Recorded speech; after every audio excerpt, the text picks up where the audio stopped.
Greetings, Toffees. Welcome back to the Blue Frontier. Shan here, joined by Ryan to recap Everton's match against Brentford.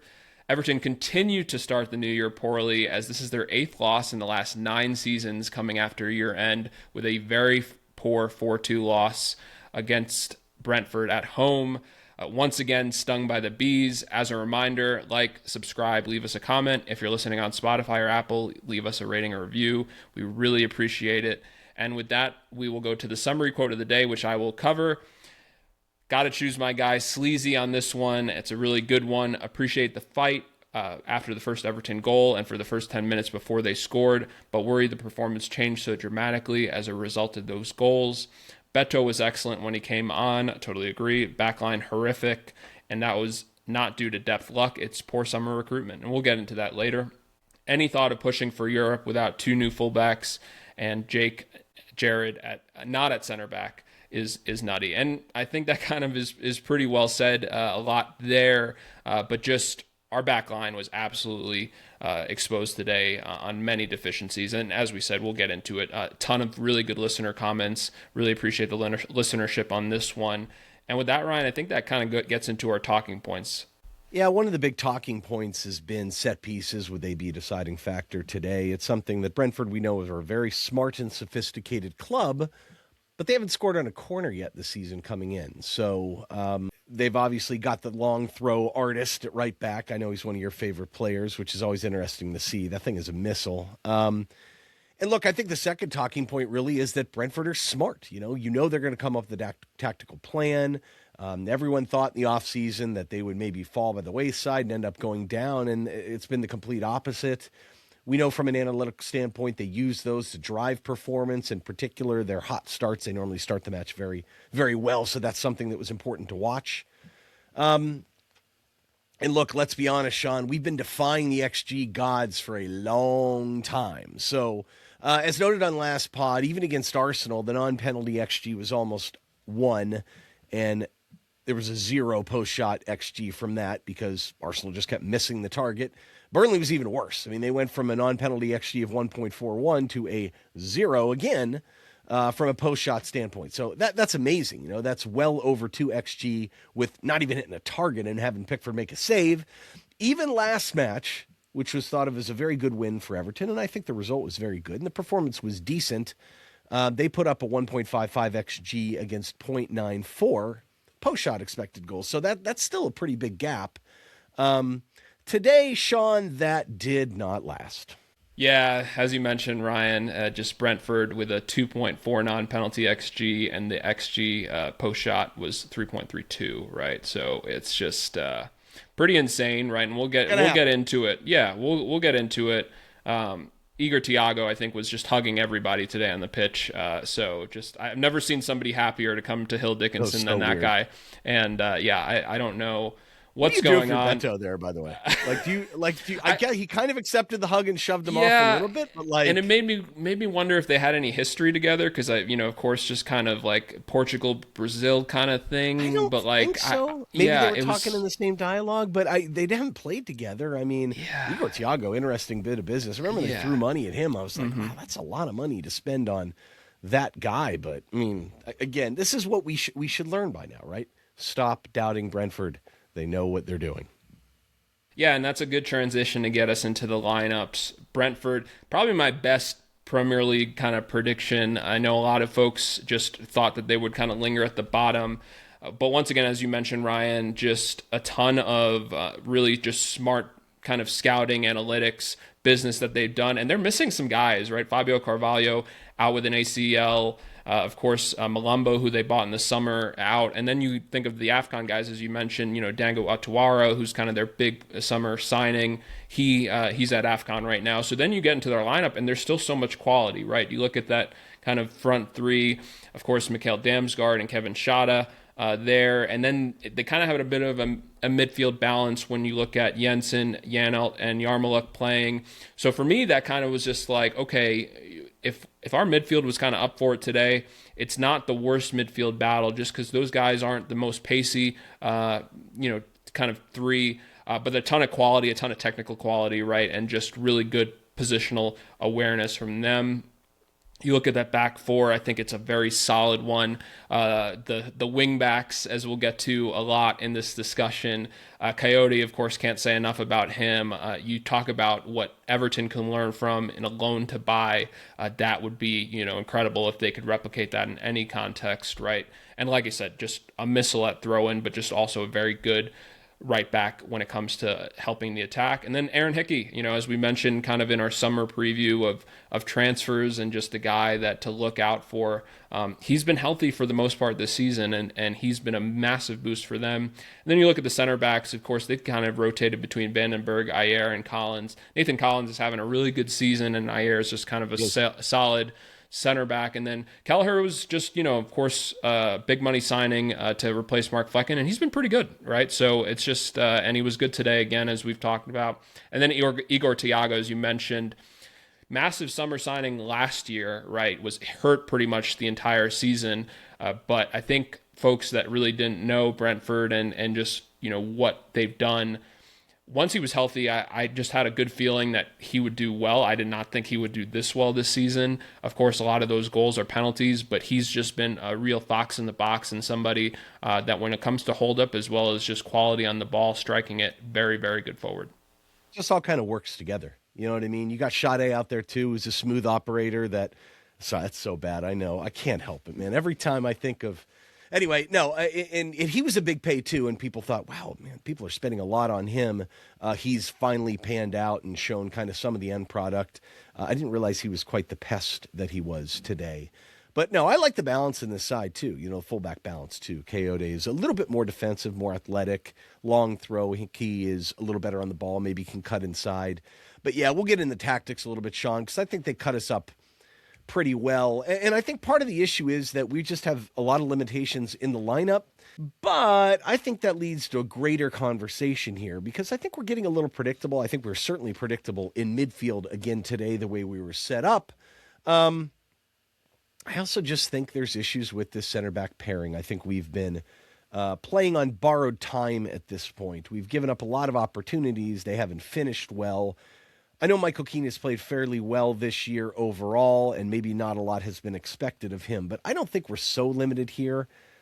Yes, part of it's a recruitment, but that we need to keep running this out. So I'm going to quote at Peter Rabbit. His comment, which I thought was interesting here, a couple different things. Midfield is Swiss cheese, back forward pitiful, blah, blah, blah. Dwight as a 10 does not work. That's the other one, too. I mean, we plugged him back in there at the 10. I'm not sure why we would have thought that might work. So to me, you've got some limitations in terms of availability, but I just think can he do something differently with this lineup? Like, does this have to be it? I mean, I think when you look at, of course, the Forest performance, right, we understand from an XG standpoint, there was definitely some luck involved, but I mean, you can't take away the performance from Jake and Tark, right, last against Forest, right? They played very well. And so it's a bit harsh on Jake, right, to once again have to kind of go to right back. And I just feel like you almost have to give... It's a little bit harsh on Keane, just given the performances, but also, too, there have been some negative performances recently from him when he has been healthy to kind of merit the fact that Jake at center back, just anytime he's played there, he's played very well, right? So I feel like you almost have to kind of just give that a bit of an extended run at this point. I understand we're short on numbers, and I understand that probably puts either Nathan Patterson or James Garner at right back, but I just feel like our defensive shortcomings are really starting to pop. We're getting lucky, like as we mentioned, and we really got just kind of a deserved result when you look at just the XG, like really underperformance versus overperformance. So I would say first off there, and then on the Dwight situation, I understand him kind of getting another start just given how he played against Forest, right? He had an improved performance, and I was happy for him. But I think also, too, it was kind of very easy to see that after the first 5 or 10 minutes where I think he had that good shot on goal, he was just a complete pedestrian, right? And anytime we tried to press, right, he is not the type of guy that can kind of, help an extended press, right? So that's I think kind of the really two issues I had, but I can understand the Dwight one, just given, you want to reward good performances just from a merit standpoint, and he had one last week. But I think the Keane one, especially too, he's constantly like had these small injuries, right? So you'd want to give a guy like that. I think maybe, you can almost use that as an excuse if you're a manager, right? To give Jake an extended run at center back. I'm not saying Nathan Patterson's for sure the right option, but today I think the way Brentford plays, I think there's some sense. Now, granted, they want to ping a ball maybe behind the fullbacks, and they got fairly, I mean, they are long ball oriented to some extent. So I get that, and they killed us off the counter in the second half. But you can also fix that from a tactical standpoint, or play three center backs, or just drop Mykolenko into kind of a back three in the build-up, give Jack some more spacing. I don't know. I mean, it's interesting, though, Sean. We started off the match fairly well. I mean, the first 10 minutes, the press was effective. And again, Brentford's a long ball team. But I think Aguirre being in there is an opportunity because he is not the ball player that some of their other players are in the back. Collins is pretty good on it. That's your opportunity to really get at him. And I think we saw some of that early. Yeah, I mean, as you mentioned, first 10 minutes were pretty positive. After they had kind of that, launch into the box the first minute, we dispossessed Brentford 4 times, 2 shots to 0 for Everton, 1 corner, 89% to 79% pass rate, 3 dribbles to 0. Dwight had a really good chance, good layoff from Jack, a good save from Kelleher. And then it kind of all goes, to naught really quickly. Just a really bad giveaway from Tark. On a pass to I believe it was Barry or Tim that was just never like looking like it was Tim. It just never looked like it was getting there. Like what was going on there? Was Tim supposed to drop back? I mean, Tim does have a tendency to kind of go upfield rather than drop back on the ball, but like I don't think he was under so much pressure he needed to force this ball, did he? No, and it's just you have 2 guys there, right? So it's just if you're Tark, right, why not just launch it up the field and then reset rather than just kind of put yourself in that position? But I think, from a Brentford perspective, it's a really good just moment because Janelt just puts this ball on an absolute platter. And as much as you want to blame Keane, it's really not his fault just because, he would want to go up forward just given that Tark, you'd think that he would get the pass off correctly. But once again, it's just really good position by Igor Thiago, and it's a really good finish, right? One-timer that goes to the bottom corner, and it just... From an Everton perspective, you erase all the good work that you've done, in the first 10 minutes, but then also too, right? I know Nottingham Forest struggles to, after 1-0, when they're down 1-0, but so do Everton, right? Because we are not the type of team that really does well after, we go down. And then you could just kind of see Brentford absolutely stamp their kind of moment in the game and just absolutely dominate us. Yeah, I think Keane has some problems in rest defense. We see it later in the match as well. But still, in this one, this is one of those plays where it's probably a goal against most teams. Like, even if you're right on the player, the timing was perfect. He's waiting to possibly make himself available on a pass for Tark. Maybe could have reacted a little more quickly to lean back and jammed Thiago. I don't know, though. I mean, the timing of this is great. The ball is unbelievable, and it's a great finish. So somewhat you got to tip your cap to them. What I have a problem with is our response to this. And now maybe you'd argue that Brentford just settled down. And to Brentford's credit, even though they were not doing well early, they still continued to follow their game plan. Like they were not going to deviate from it. You could tell they thought it was going to work, and they kept doing it. And to me, once the high press kind of wore off a little bit, and Brentford were more than happy to have it, play it back to the keeper, pass the ball around our pressure. They were willing to take the chances and lose the ball early. Think about it though. They were, in those first 10 minutes, we dispossessed them 4 times. We only dispossessed them 3 times after the first 10 minutes, the rest of the match. You know what I mean? I mean, even beyond the rest of the first half, it was 4 corners to 0. Their passing jumped up to 81%, They just adjusted really well. So let's talk about some of those adjustments, Sean, because I think they're pretty interesting. Because some of those long ball numbers, they don't look good. Yeah, as you mentioned, Ayer 1 for 9 in long balls, Janelt 1 for 7, right? So it's just, we were passing the ball horribly, but as they were at times, right? They're first in the Premier League in long balls per 90 and 6th in percentage, right? So you look at that midfield, of course we mentioned that they kind of have that rotation of 4. Hendo's usually in there as well, so it's interesting to see that him not being there. But Ayer, like as we mentioned on the preview, he's an opportunity. He's not the greatest center back in the world, and I think he wasn't having the best game.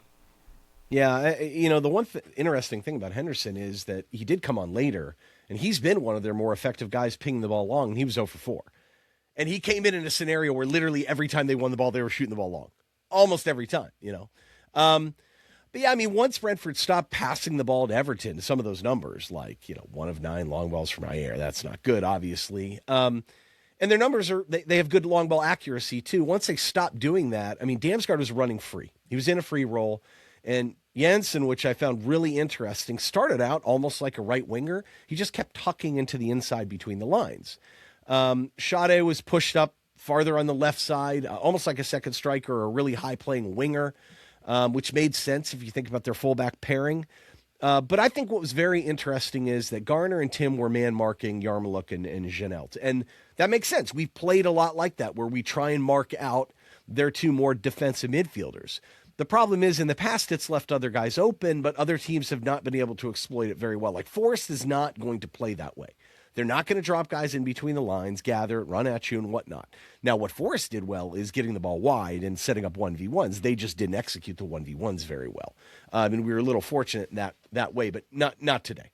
And so I like what at Jackson Bugle said. Brentford saw our gaps and exploited them, and I think that's true. Now, another thing, though, Sean, I'd argue is, fine, Jensen's running wild, free, in between the lines, Sade's pushing up, and Damsgaard's in a free roll. So you can kind of stack players as you need them. What's one way to prevent that and make that harder? And that's to push up the back line, right? You got to push up the back line harder, farther, less space in between the lines, and maybe you're fine. Now, we have a couple problems with that with our personnel, don't we? Yeah, and I think Nebula Kevin Dyer says it well. Why don't you change defense off a good performance? Our fourth best defense, pretensions brutally exposed. Brentford posts their third highest XG of the season. Damsgaard allowed to wander at will. Solution 4-4-2 worked about as well as could be anticipated. Moyes outthought today. That kind of gets into the next point. Matthias Jensen with 10 passes through the final third, 2 chances created for an XA of 0.51.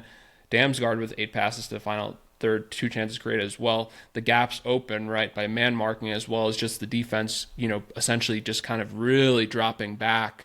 Yeah. There's such a gap, right? And when you have also, like we mentioned, 3 kind of midfielders that are very comfortable within those half spaces, especially kind of on the other side of the pitch, they were able to just kind of really move the ball well. And you saw how organized they were when it came to getting the ball. Once they realized that the long ball was just not working, just so many of their attacks, right, starting out, like they were able to kind of start within that third of the field and then just absolutely launch it right to Sade or Damsgaard, and they were just having a time of their lives, right, just attacking our defense. They were playing so fast and fluidly. And the thing is, they're not perfect. I don't think their talent is so extraordinary. These guys are a little bit mobile. They're not that athletic. Now, they're guys that are athletic. Damsgaard can fly, and he can fly with the ball. You could see it when he got it. There was a lot of fluidity around it. But, yeah, I think those numbers speak to it, Even Janelt eventually got on the ball. Of his non-long balls, he was 40-41 in short, medium passes. So that just goes to show you that our press lost its effectiveness, and credit to Brentford for sticking to it. And what were the results ultimately? Everton just felt really flat after the goal. And even when we got the ball, Everton, there were some bad possessions, and the passing at times felt like it was to no one. And we were just screaming out for quality in certain moments. And it really took a while to start generating any chances. The 24th minute, Tim finally created a chance. And this was just Tim in a nutshell, and I found it very amusing. He ran with the ball so well, flubbed a left-footed shot, but the fact that he can turn and run and beat people. The problem is he was trying to do it every time he got it today and lost the ball on several different occasions and lost the ball and generated a big chance for them later. And that's the problem. Like, this team is not set up to necessarily come from behind in a manner of getting on the ball and dominating. We started to get into the game a little bit here in the second half, but I felt like the game was just a little bit more wide open to begin with, Sean.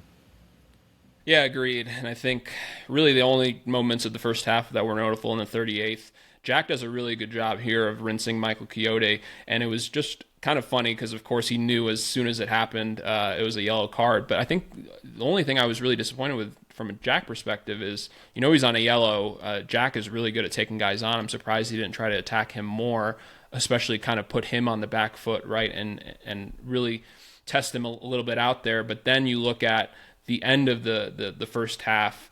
Just a really lucky moment for Everton. Another incredible ball that goes right to Kevin Schotta's feet, and Pickford's just kind of, fortunate to be right in the right position.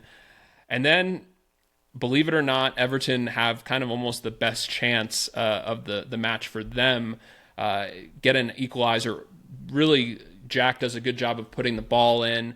Kind of a really deflected, it looked like it touched off Thierno Barry, but it's an excellent save by Kelleher. Would have been quite unjust for Brentford if we equalized, but of course we don't. And then we get to half. I think we're happy, given how bad we looked, as you mentioned. We were kind of just really the archetypes of our own demise, just with some of our passing, as well as just giving them wide open positioning within the midfield. But then, yeah, as you mentioned, that the non-penalty XG, pretty poor from our perspective. Yeah, right. I mean, it's 1.14 versus 0.44, and their post-shot actually was even higher at almost 1.5. So suddenly now the teams are finishing against us. Ours was much lower. And we've not finished that well this year. We saw some decent finishes here in the second half. The second half just got a little bit crazy. Brentford had 5 accurate crosses in the first half, 5 for 9. Now, some of that was set-piece oriented, but again, I mean, to me, what was on full display to me is the limitations of our fullbacks versus the ability of other teams to do different things with their fullbacks. And it's just such a massive gap. And you knew going in the second half, you're like, wow, this is not, we're limited. There's only so many things we can do unless Moyes is willing to make changes. And I think Adam Jones hits the nail on the head right here. Yeah, Adam Jones at Adam Jones 94. Whoever at the club has any reservations about signing fullbacks, please just show them this first half. How can anyone watch this and not clearly see that it's Everton's major problem? I mean, as we've mentioned, right, you look at Brentford's kind of attack, and Coyote, Aaron Hickey are both kind of helping the wingers, right, Sade and Damsgaard. They're giving them options. I mean, you saw the few times that Tyler Dibbling was on the right side, right? No one was near him to kind of give him any sort of support, right? And of course, Jake's not a right back, so, you kind of give him a little bit of a break. But Mykolenko was just probably one of his worst games this season. And even when he had the kind of freedom to be able to cross a ball in the box, right, it was going to no one.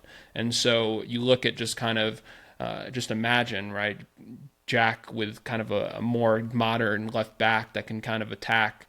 It just would open up it would really help the center backs as well, right? Because the center backs are just in such a bad kind of moment right now when it comes to the lack of pace, as well as just kind of being forced almost to make up for just what our left back and right back are doing. So there's just so many problems right now that are on display when you look at our wing backs.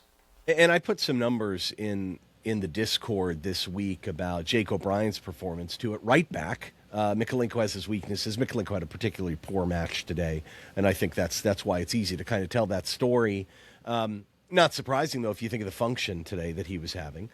But even then, like in Jake, we talk about, well, he's a good defensive fullback. Well, maybe he is and maybe he isn't in some regards, but he's still not allowed to push up and be aggressive. I mean, you'd like to see your fullbacks be a little bit aggressive. They, in theory, have cover from center backs. So when you're chasing a game, they got to get up the pitch and do things, but that's just not happening. I mean, I think about some of the numbers, I think I found out about 300 minutes right backs in the Premier League this year. Jake is really high at aerial win rates. Great, but possession adjusted interceptions last per 90. And some of the attacking numbers are really bad. They're not good. But even defensive duels themselves last. Successful defensive actions last. So, yeah, he's doing fine when they're playing into him. But then what? And then you think of some of the attacking stuff, and it's just, the passing, the ball losses are massive. I mean, his offensive dual win rate is 25th out of 26 guys. Think about that. Progressive passing percentage, 25th out of 26 guys. Progressive runs per 90, 24th. So passes to the final third, 24th. Yet you see the Brentford's guys feeding the ball. And the funny thing is Coyote's not necessarily this super dynamic distributional guy, but they have balance and they have alternatives. That's the thing that's driving me crazy. I mean, once you start to get down, and we'll talk about the changes Moyes made, and then talk about the changes maybe he could have made later. I mean, we don't have any of that, or Moyes chooses not to make some of those changes, because it's not like we don't have a couple guys that can attack a little bit better, you think.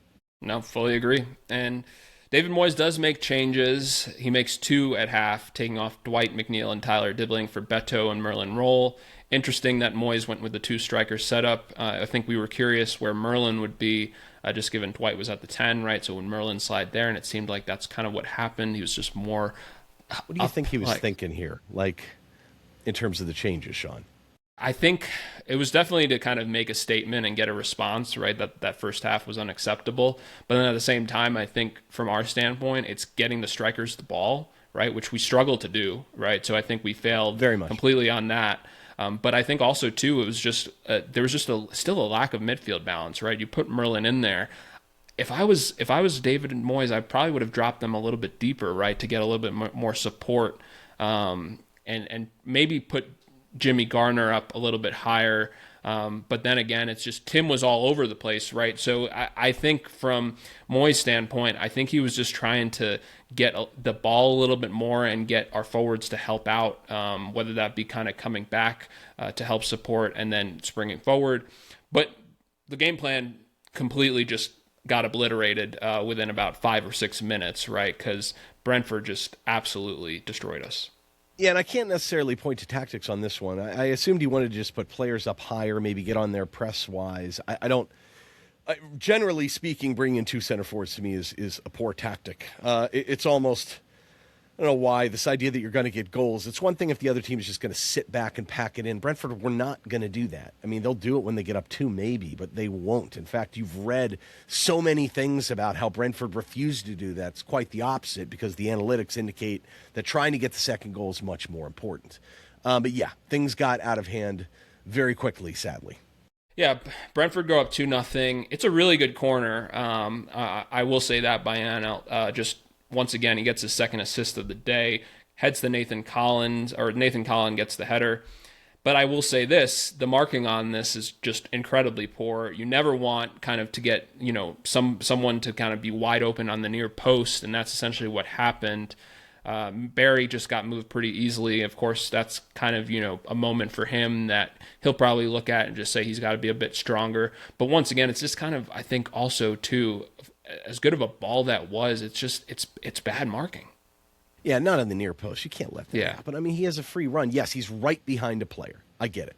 And it's hard, but you've got to get into the mix there. You've got to block these guys. That's the one thing, man. If you're going to stand, it's a hybrid approach. I get it. If you're going to be standing there in the sixth, in zonal, that doesn't mean you just wait for someone to jump into you. I mean, that's just not going to work. You're in a dead standstill. They're not.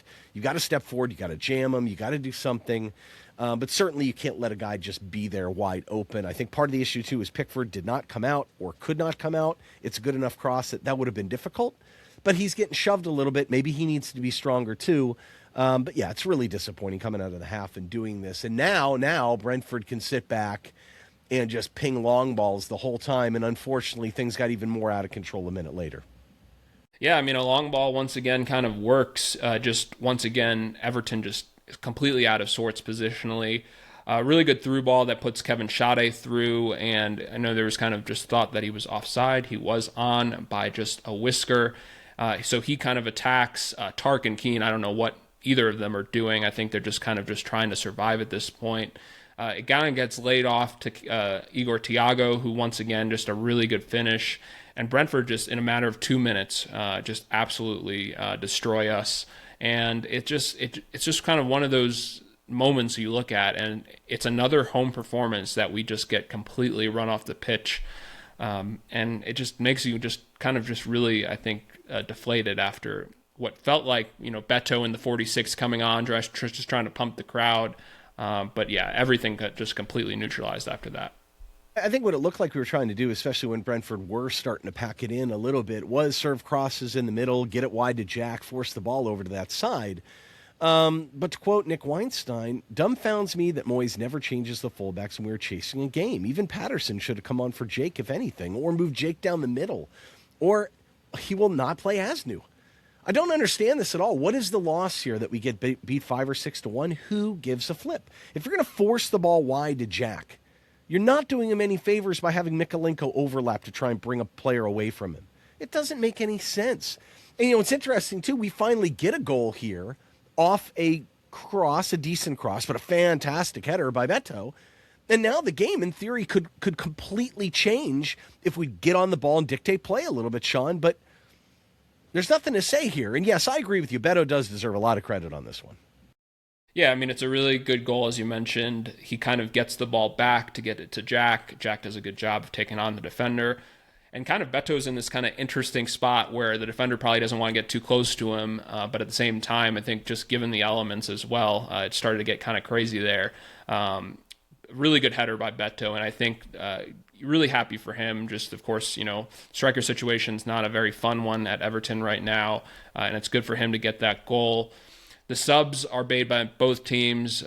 Aaron Hickey comes off, Rico Henry, and then Harrison Armstrong makes his return. I thought this was actually a good sub by Moyes. Tim was just not good today. I thought he had a decent first half, but I think it just really started to come into play where, I mean, if there was any point where you wanted Tim to release the ball today, or if that was a criticism that you felt was unjust, just watch the film today and you can see it. There plenty of times where I thought Tim was good in that moment, and then all of a sudden it's like Tim released the ball and he just wouldn't, and then and then he loses it. It's just a fundamental issue with his ability. He lacks awareness when he's in possession. The sad part is now it's happening when he's facing forward. In the past, he was trying to play as a deep-lying six. That's how Unai Emery wanted him to play or whatnot. And, he maybe lacked awareness. And his issue is when he was lacking awareness, his immediate default was to dribble and kind of turn with it. Well, he's not losing it then, but this time he's trying to take guys on in the middle of the pitch. And look, he had 3 dispossessions and 4 bad touches. That's 7 turnovers and 49 touches for the match. And only Jack came close with his 6 bad touches. But Jack is dealing with double teams and trying to create things. Yes, he had 16 defensive contributions, 6 tackles, 2 interceptions, 8 recoveries. I appreciate that, and it's not his fault he's in a man-marking scheme, other than the fact I don't know how else he can play. And that's part of the problem. Moyes did pretty well with him a couple weeks ago where he just sat back in between the center backs and did not move. And maybe if you could ever get him to show any discipline, that would be the case. But part of the way that we got cut up in the midfield is the obsession with the man-marking and the pushing higher and leaving space in between the back line and the midfield. Again, it's partially the back line's fault too. What I have a problem with this is the setup. Number one, this is a chance to bring on fullbacks. He won't do it. I don't understand why he won't do it. Look, say what you want. Patterson got a start last week. No, I don't think he was very good. He was getting rinsed out there, but he has attacking acumen. Why do you continue to run Jake out there right back? Why? Because he's a threat off a set piece? It doesn't make any sense. And move him back into the middle. Keane and Tarkowski were getting destroyed. They were not showing good defensive acumen. They were killing us on the counter at this point. And part of it was killing us throwing the ball behind Mykolenko, who's not a good attacking fullback anyway. I don't care who you put out there. Merlin played at right back the other day, too. He did fine. I know we were defending. But if anything, he's more probably of an attacking player. But again, putting Merlin in at the 10. I don't understand this, Sean. I want James Garner closer to goal. I would rather have Merlin and Harrison Armstrong, both very good on-ball midfielders, controlling the game from the deep. That's what I want to see. And that way you can put on fullbacks that are a little more aggressive because you can possess the ball. I just don't understand the logic here at all. They don't have a lot of subs in the attacking elements. They got to put in guys like Lewis Potter and have them play winger, So to me, you could have taken advantage of some of that. We did not. So while I don't mind Harrison Armstrong coming on, I think he showed some signs a little bit. The game is maybe a little fast for him. And he is a good on-ball midfielder. I think you're just missing a trick here by not playing fullbacks, although it didn't really matter at the end of the day. I mean, if we score the second one, maybe things get interesting at 3-2. Maybe things happen earlier, but, in the 88th minute, it all came undone. Yeah, and it's just, oh my God, this whole sequence is really bad. Merlin's pass kind of starts this. It was poor. It was a good idea, right, to get to Garner, so I appreciate the intent. But it leads to a quick break where both center backs, I don't know where they are, right? They just had no kind of concept of what the halfway line was because Igor Thiago was, even if he was 5 yards ahead, he would have still been onside. That's how far up they were. And so it just was an easy breakaway, and it's a good finish, right? There's really nothing Pickford could do. I think he did as good of a chance he could to close down the angle, but it's just really bad from a center back perspective, just both of them, because you saw even just when that play happened, right? They were both looking at each other saying, okay, you were supposed to be here and you were supposed to be here, and both of them were out of position. Yeah, it's very interesting. Under one of the clubs that I worked, one of the setups, one of our key metrics or observational areas from a scouting standpoint in our canned scouting report was awareness and rest defense, because we like to pressure a lot. So the second the pressure got broken, you've got to know where those players are. And you got to at least, be aware of them. If you got to kick someone, if you got to grab someone, you got to do whatever, or you got to step in front to try and keep someone in. I mean, you can't let an outlet be there also. What is going on here? Well, I mean, I just don't understand this at all. And again, I don't think Keane is 100%. So I think that's part of this. His reactions were very slow today. But, I mean, Thiago stayed basically in the central channel most of the match. That's it. And don't get me wrong, that can be a difficult thing to deal with a little bit. But that's just communication, passing guys on. And there's no excuse for me when they're sitting deeper for you not to have one of your center backs just blanketing this guy, even when you're in possession. That's basic rest defense. And, I mean, it was just incompetent, frankly. That's all it was. I guess a slight positive silver lining here in the 91st, Sean? Yeah, definitely a positive. All the credit here I think needs to go to Jack. Just does a really good job of amongst pressure. I think we're very impressed by him just taking guys on, and then does a good job of in a really tight space to get this ball perfectly kind of way over the center backs and puts it on a plate for Thierno Barry, who has scored his second in 2 matches, right? So strikers are finally getting goals for Everton, which is good to see. And so it's his 3rd of the season. But then that kind of quickly ends the match. And I think the numbers, as you've kind of put here, are pretty damning when it comes to Everton. Yeah, they're not good. I think in particular, the obvious numbers to me is Igor Thiago. He just destroyed Everton today. I mean, he was a handful. He was just playing basically in the central channel between the 2 center backs.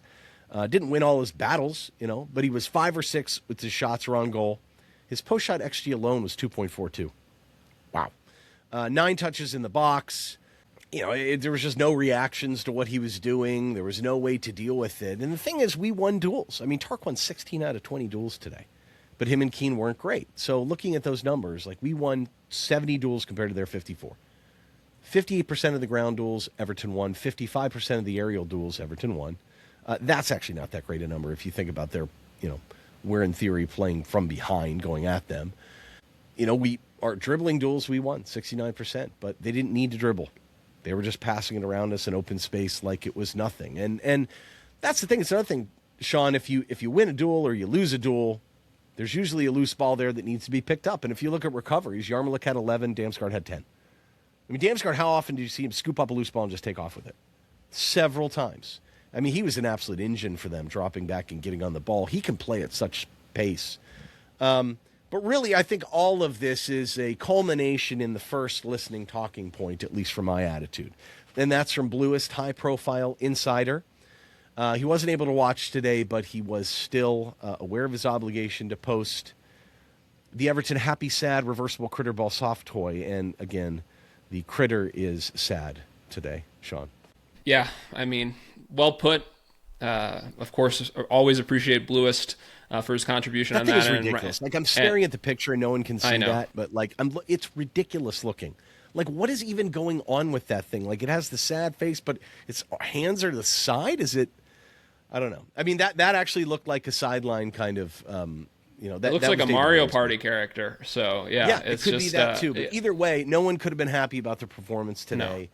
No. And look, it is easy to look back and say, all right, look, they finished today. Finally we had a team have chances against us and bury them. And that's fair. But I think there were some misses today, and I think the lineup was so compromised. Yes, they were missing some people, but we were really struggling here too. And Moyes, you can blame him a little bit for maybe not doing the best job with the options he did have, but we missed a lot of players today. Yeah, the Suburban guy puts it well. Today really showed the value of Njai, Ghana, and Kieran Dewsbury Hall to this team. Also how lacking our fullbacks are. Plenty of comments to go with that one. Tough game with poor play leading to goals. Happy for Beto and Barry. Can't say that enough. Have to shake it off and move on, and I think that's well put. One thing I would mention is this is a game that I think would have really suited Element Njai, right? We just had no one that could take on defenders, I think, or just had the bravery to take on defenders, right? Like, and you saw it with Tyler Dibbling, right? I think he was just out on an island, and there's no doubt in my mind that he has the ability to do so. But I also think part of the instruction from Moyes was, I think, to not lose the ball on that side of the pitch.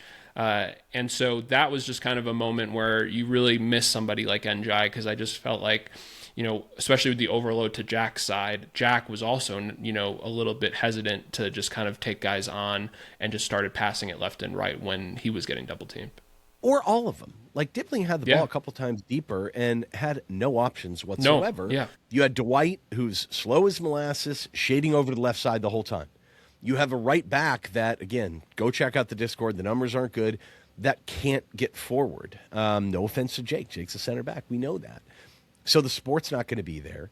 And then you have Tim Irabunam on that side, who was all over the place today. I don't know what to say. And maybe Barry could have been a little more fluid in terms of how he supported some of those things, but I think he was instructed to stay down the middle today, and that was fine. It's just disappointing. It just wasn't effective, but we were completely one-sided in terms of effectiveness. We pushed everything down the left side again because Mykolenko is a great wing back. It seemed very forced to Jack, and you thought maybe there was some combination play with him and Dwight that could have been successful, but outside the first 10 minutes, Dwight McNeil might as well have been a ghost. Yeah, and then there's a comment that's interesting from XG Everton Fury. I think a pretty, appropriate comment. That has to be one of the worst matches in recent memory, certainly under Moyes' second era. I wonder, Ryan, because I was thinking about it. Of course, we've had some pretty bad blowouts at home now, which is really unfortunate after kind of a decent start. You look at the Spurs, you look at the Newcastle game. But I would kind of agree with him, just even though the scoreline was 4-2, it's just from an executional standpoint, just like so many of the goals we gave up are really kind of concerning, right? And I think if there was any kind of, ability for Moyes to kind of use standards as an excuse to change the center back pairing, I think today would be it. Well, I think there's an indication that if you look at the games that we've got smashed in, what has been consistent about those things, and it's when maybe they finish okay, but it's usually due to that center back pairing. Because if we're down and you're going to try and chase a game, how's that going to go for you? What are you going to do? You're going to force players to do something differently, like the Spurs match 3-0. I mean, granted they scored the one late, but that was Tarkowski Keane. You start to get expansive, and that's what happens. What was the other match? The Newcastle match we just got pummeled in. Same thing, same pairing. I just don't understand. And this is the one. I think Canadian Toffee has a good point here in terms of putting Jake back to center back. Yeah, he mentions maybe harsh. This one's on Moyes. Lineup was poor. If you play McNeil at the 10, why not put Harrison there? I think I disagree with that, just given that he came so quickly right back on loan. But I think I can appreciate the comment. Or don't play at 10 and have more balance. Yeah, it's fair. Yeah. Tough ask for Jake to go back at right back after a 10 out of 10 performance at center back. If you don't want to put Pato at right back, put Garner there and start rolling midfield. The first half, why they were pushing up the right side repeatedly was not working. They swarmed Tim and Tyler. Brentford were more prepared than us today. I think you can't say enough about that. And one thing I will say, credit to the players for fighting back at 3-0 down. I think that is one thing that has been consistent. The players are playing hard, right, for David Moyes. I can't ever question, I think, the kind of mentality piece, right, that kind of gets kind of tossed around. But at the same time, right, it's just tactics weren't there, as well as just kind of performances. There were a ton of bad player performances today. It's true, but I think Lee Folger makes a good comment here too, like in terms of putting things in perspective. And his quote on the Discord is, "I'm beyond grateful to not feel compelled to check the table, our upcoming fixtures, and the upcoming ones of the teams around us in the table out of relegation threatened anxiety. We are a club in transition, and today we stunk. Lessons to be learned for sure, but thankfully the sky isn't falling." And I think that's right. And I make the joke about the drive for 9th versus 15th. That being said, I think it'd be still a little bit naive to suggest that our issues aren't fairly obvious. And look, I keep hearing this idea that you can't fix everything in one window. Well, yeah, but you also don't leave gaping holes in your team. You can use the loan market. There's lots of other things you could do. And I think it's pretty hard to ignore the fullback issues. I mean, today, Jake O'Brien had 16 ball losses, and he's had a lot recently, and that's disappointing, but Mykolenko had 18. I mean, were they under tremendous pressure? I don't think so. Mykolenko is supposedly 3 of 7 for crosses with an expected assist of .07. I would love to know when those completed crosses happened. Jake at least won his battles. He's 5 for 7 overall. He was active. He had 9 recoveries. He had a tackle and interception, but I just don't. There's something wrong with this back four, and I think Stephen Dr. Death Williams, I think, hits the nail on the head pretty well here too. Yeah, Stephen Williams at Steve M. Williams. The back four won't be getting many different results at home. They can do a job away when they soak up pressure, but anytime we have to be progressive and play higher, we get demolished. 2 new fullbacks and one of Jared have to start. Thiago bully them all game. I mean, yeah, it's just kind of one of those situations where I think we've kind of beat it like a dead horse with just the conversation we've had with these 2 center backs, Yeah, I mean, but you pulled Jake out of center back after he was man of the match last week. Yeah. That's really weird. Just 3 games ago. That's a little odd to me, though. I still think that's a little bit strange. And I like your angle that, Keane, you can give him an excuse. He's probably not 100% fit. The one thing that drives me, it's just cracking me up is, like, I've been watching a lot of Italian league last couple of days and just watching how fun or how fluid, like Atalanta versus Roma yesterday, how fluid it is to watch center backs move from out of the back every now and then. It's totally unpredictable. That's something that's very difficult to deal with. And Tark carried the ball forward at one point today, and I was cracking up. Now, granted, it's funny because when a center back does that, it's like, I don't know what to do to deal with that, And it does open things up, but there's no fluidity whatsoever in that back line. None at all. I mean, it's 4 guys just sitting back there. Mykolenko tried to push forward, and it doesn't matter. And to me, like, that really kills us when you think about, like, how low our passing rate is and how no one pressures us. We have the lowest PPDA against in the entire league. And there's a reason for that. Like, or pardon me, the opposition versus us. They press us higher than everyone else. Why? Why not? You put a little pressure on the back line, we hoof it up, and we lose it. And it's not an intended hoofball. This isn't dice ball necessarily, but that's why we have all those ball losses. And when your fullbacks have, I mean, that's a big number, man. 34 ball losses between the 2 of them. That's catastrophic, And we were trying to pressure them, and they had maybe a third of those with their fullback pairing. I guess the other thing is too, like, going into this season, what I've said all along is, in my joke in the drive for 9th versus 15th, is that fine, as long as we see development from certain players. And so El Pavate makes this comment out there that would say Rome wasn't built in a day, but would largely fall on deaf ears post-defeat. And Michael Greenall says true, and think this game in isolation is consequence of us being so stretched plus early goal, but think the worry is we're here 12 months later and the same squad issues because we signed Grealish on a perm and replaced Njai with Bowen. Like, the joke is that it doesn't change anything. And so my point is, what's the evidence that we're building Rome at all? And that's my concern. That's all I've cared about this year. I'm fine with us not making Europe because I think that would be a ludicrous idea to do. So my big critique is, like, is Jake playing right back still? Yep. Have we seen Asnu at all? Can you possibly think of a reason why you wouldn't throw him on when we're down 3-1? I don't understand the logic there at all. That doesn't make any sense. Especially when Mykolenko wasn't really defending. He was playing up higher anyway. Merlin playing the 10. Dear heavens, man, drop the guy back, let him get on the ball. Heck, I'd even put him at right back and build in a 3 or something better. Dwight is seriously playing the 10 again. Like, what is the longer-term plan? And that's what always makes me nervous about Moyes. He's so obsessed with winning matches now, which he's a manager. I'm not faulting him for that. But is that the right guy that he's winning matches now? Is it never even occurring to him to say, hey, can I be developing a player now? I don't like that he took Dibbling off. I'm not saying Dibbling deserved to stay on. I'm not saying he was tremendously effective. But the 2 center forward concept was pretty wild. And you could say, well, they scored. I'm like, maybe. But, I mean, the problem was we were getting killed in midfield because of the extra guy. Did you solve that by playing with 2 center forwards? No. No, I don't think so. And Brentford, the second they adjusted when they were up 3-1, like, you didn't adjust. So, I don't know, Sean. To me, that's what's disappointing here. When, you see some guys, at least Dibbling's getting some time, but I feel like that was forced. I will say this, though. I think at a minimum in January, and we did our pod on January targets. I would encourage people to listen to it. Like, you have to get a right back somehow. Like to me, the rest of the team rounds out quite a bit. Even if you got a 6, it might round out a little bit. You can move Jimmy to right back. You can do a lot of different things. But Moyes at least feels compelled or forced into that back 4, and I think it's a mistake. I cannot believe Asnu hasn't played at this point. I'm sorry. I find that to be an absolute joke. This is a guy that played in the league last year and played fine. Like, I don't understand that at all. It's like intentional, like there's something wrong with him or something. Why put him on the bench? I just don't. I don't like that at all. I think it's garbage. And I think this idea that, he's not doing enough in training or he was never expected to be first team, then why did you buy him at $9 million? Go buy a developmental left back for much less than that. Let him play in the 21s. If he was never consideration for this Turf's first team, he clearly was. We didn't bring a single player in that didn't already play at a top flight significant minutes.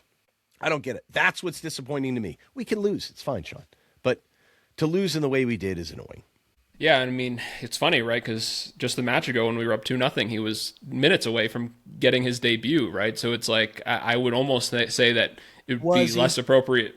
Yeah, I know, right? I think I think Mark had a good comment last week about that, but I would agree, Ryan. It's just like it was almost like the Danjuma effect, right? Where he played when we were losing, right? And it's just like, why not do that, right? If your worry is just simply, okay, Miko is a better defensive left back, which he probably is, Yeah, what is the worry there, though? Yeah, like, what's the worry when you're down 1-0, right? To be down 2-0, right? Like, it's just, and at this point, right, we were down, 3 goals, right? So it's just, to me, I think, especially in these kind of putrid home performances that we've had, there is no reason why you shouldn't put him on, as well as even somebody like Pato on, and so, but I would say this, as we've said a little bit earlier, this is the type of performance that almost forces the manager, right, to have to make a change at center back. And I think, given how Jake has played, I would really hope that he would put Jake back at center back. And then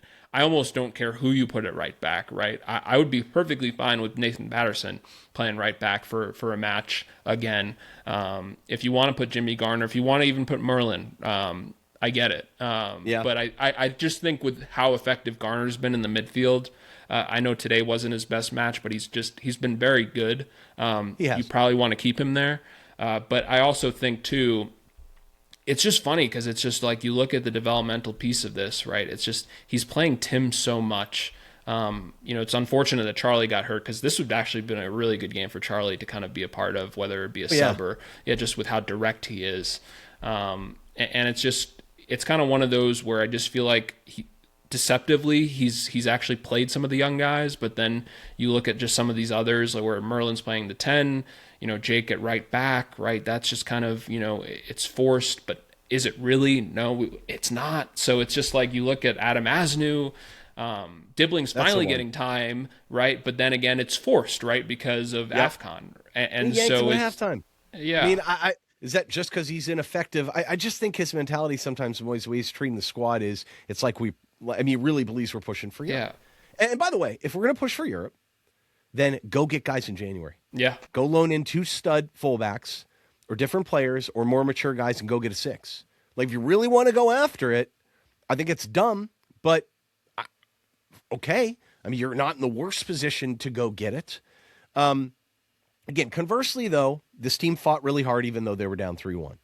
And you got to give credit to David Moyes for the fact that the guys have the right mentality and they're fighting well, or that we have great leadership on this team. Because I would argue that even over the last several years, when we're in dire straits at times, the guys fought. Like, a lot of these guys have high character, but it still doesn't change the fact that I don't ever want to see Michael Keane and James Tarkowski as a pairing anymore. And I don't know what they're watching to not see that that's been a problem. And this just in, we're not in a good run of form. Like, we had a nice win last week. They weren't playing center back, I might add. But look, we're not on a good run. And we just got smoked by the Bees. We weren't good against Burnley. We hung in there against Arsenal, but really we were fairly dominated. And we lost Chelsea 2-0. Tough teams, I get it. But, like, with those 2 center back pairings, there's only so much you could do. I really hope they're more aggressive in the transfer window. However, Sean, that being said, there are some other people that we are not. Both a club and an individual, and I think we should feel pretty good about that. Yeah, and that gets us to our thoughts and prayers segment, and we have a lot today. So I think for Ryan and I, we're gonna have a lot of fun with this. We People have need to it. start. We have to start with West Ham. Oh my God! Just It's not it good. is. It is not good. Nuno makes his return, of course, to the Molineux, and Wolves just have a party for him. But it was on the pitch, not off the pitch, right? So for them to be up 3-0, Mateus Mane, the 18-year-old, getting his first goal. And it's just, I mean, we've talked about it, of course, in our PL preview, as well as just kind of, analyzing just kind of West Ham's transfer business over the years. It's a mess, right? And it really goes to show you, I think, of course, we were pretty upset with a lot of things, but how appreciative we are for competent ownership, right? And of course, the Friedkin Group, they're still in their kind of beginning phases, but just what they've done off the pitch, they're a very smart bunch. Of course, no ownership group is perfect. They're going to make mistakes. But I can promise you, David Sullivan is used to making mistakes. I think there was a post the other day of just the strikers they've bought since like early 2010. And I want to say, maybe 5% of those guys have panned out. And there's a lot on that list. I mean, you look at even Nicholas Fulkrug being loaned out to AC Milan. They paid massive money for him, Edson Alvarez, right at the beginning of the window. And it's just they're going to pay for big guys too at this window. They're about to complete the sale of or the buy of Tati Castellanos. I don't think he's going to really help them that much. So it's just, they just bought another, kind of center forward from Gil Portugal. Vicente. Wow. Yeah. He's good. Yeah. He's good too. Yeah. He's ready to go. I mean, Yeah. yeah, some of the numbers of the people that they're going to bring in and the names, like Raheem Sterling's coming. Is that going to happen? Adama They're Traore. talking. Like, yeah. Yeah, they're talking about center backs too. Like Solette could be coming in. I saw a Charlie link Cresswell. to Yeah. Gabriel from Lecce. Yeah. Like crazy. Yeah, Thiago Gabriel. Like crazy. Nathan Ake. All these crazy links. Strand Larson, maybe he's actually not a bad center forward. I think he gets a little No. bit of a bad rap. But I mean, is Tati Castellanos going to come into the Premier League and bang him in at 30 million? He's not a clinical finisher. He does a lot. He's a battler, but like He's annoying. the idea, yeah. And so apparently Tark there's is a rumor good, too that Nuno so well up by that guy. yeah. Apparently if Nuno does get canned, that he doesn't get compensation. So thoughts and prayers to West Ham. Personally, I do hope they go down. Just simply. There's a really good tweet that has been going viral from Central. First off, you should never, I think, and you put it well, I never want any fan to experience the threat of relegation, right? It's a horrible kind of experience to go through. And so I don't ever wish fans, especially because you look at what Everton fans have done for years, keeping the club up and just the support, right? So I never wish that on anybody. But if you're going to mock other fan bases, right, about going through it, you better get ready for just what's to come. So, I don't really feel bad for that guy. The next one is Sean Dyche. They have it's almost like El Sacico next Tuesday, Forest and West Ham. So it's interesting to see how that one goes. But, I think even Forest fans now are really kind of, just kind of grasping at straws. They know if they go down 1-0, there is no chance of coming back. And so they had a pretty poor day as well against Aston Villa. One of the worst goals you'll ever see from John Victor, the goalkeeper. I don't know if you saw that, Ryan, just completely out of position. There's no crying in football. Yeah, there's no crying in football. But then on a positive note, Wolves getting their first Premier League win. This is their second against West Ham this season. You're unbelievable. I really hope that they do not get their second Premier League win against us next week. But I think from their standpoint, for them to double their points total within the new year is quite comical. So just with one result. But then, Ryan, I'm going to let you take the last one because I think this is just, you had so much fun yesterday and I had so much fun watching it.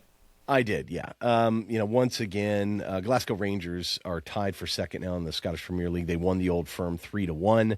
They played one of the worst first halves I've ever seen in my entire life for any club.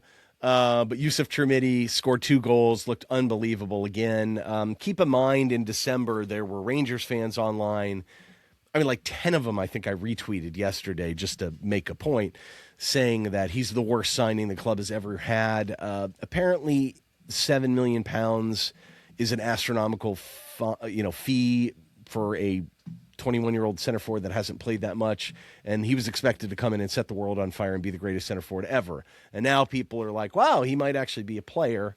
It's just crazy. It's just such poor analysis. If only goals could happen. The funny part is, I think he went into the match and his post-shot expected goals were well beyond his actual XG. And his finishing's been great. And so he has like 4 goals and an XG of 3. And, I get all these things. Strikers are judged on goals. I'm like, dude, if no one creates anything for you whatsoever, what are you supposed to do? And it's funny. All you have to do is watch the match and you realize that he's not in there. They really have troubles getting the ball in transition, getting the ball up the pitch. And honestly, he's been fantastic. I still maintain I think we should have kept him, loaned him out. I love his potential as a 21-year-old. I think we gave up too early on him, and I think that's a disappointment. And my guess is he kicks off and plays pretty well the rest of the year. But yeah, Scottish Premier League is suddenly a very interesting race right now, with Hearts running away with it, which is kind of odd. But now they close the gap a little bit. And yeah, it's fun to actually see that league to be competitive and have a couple different teams to go after it. And thoughts and prayers go to Wilfred Nancy. That's who it goes to at Celtic. He has not started off well, made a big tactical change. I don't think they have the players to do it. And it's a shame because I know for a fact he is a very good manager, very good tactical manager, very smart guy. And, sometimes, though, don't take the wrong job. I mean, it can send your career down a totally different direction. We saw it with Graham Potter, and what's he doing now? That's part of the issue. So thoughts and prayers to all of those people, especially the Rangers fans that are now upset that Tremidi actually looks like a player. And good on Danny Roll. I mean, I think that was a pretty good appointment for them. Yeah, it's just... I think that's the argument, right? Russell Martin, that's just too risky a pick, don't you think, Sean?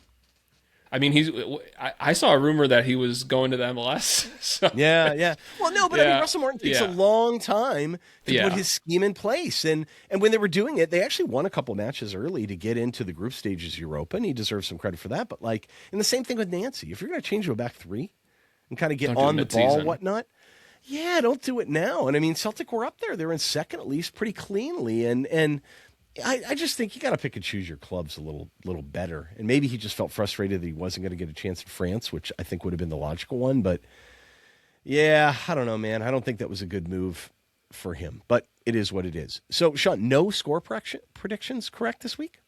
Yeah, I mean, no one predicted Everton 4-2. So the idea of doing Brentford 4-2. We have kept a running tally. I think one of these pods will kind of, make an announcement on just who's doing well. There are some guys in the Discord and that are doing fantastic, so we'll give the credit that is due to them. But of course, we have an upcoming pod, midweek match. The fixtures are thick and fast. Wolves Wednesday, and then I believe our FA Cup match against Sunderland is Saturday.